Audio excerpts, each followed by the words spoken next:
and then on to the sex addiction epidemic. Sex addiction is still a controversial designation. A lot of people say it's a myth.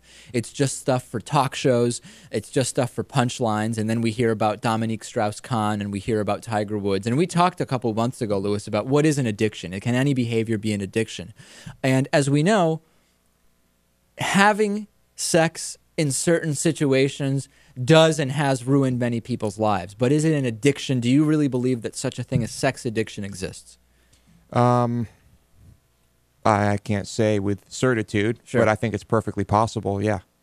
Okay. I think there are people who cannot control it and feel they need to do it all the time, yeah. Do you think it's a possibility that this is just a way to open up a profitable chain of rehab clinics in nice, expensive places, lots of medication, and all sorts of other things that make money? Is that a possibility as well? Also perfectly possible. It's hard to imagine. You know, I mean, at the same time, like, I don't consider myself a drug addict or, for lack of a comparison, addicted to lying or a sex addict, right? But I can really imagine what it would be like to have the compulsion to do drugs or to lie. But I can't fully imagine, I guess, what a sex addiction would be like.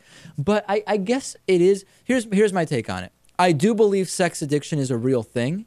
I don't think that 3 to 5% of the population, as the current numbers suggest, are actually addicted to sex. I think a lot of them are just That does seem pretty high. they're overly sexually anxious and not able to control. Where do you draw the line between it's a an blurry actual, line. yeah. It's a blurry line. You're absolutely right. But I think, like many other things, it is overdiagnosed. Mm-hmm.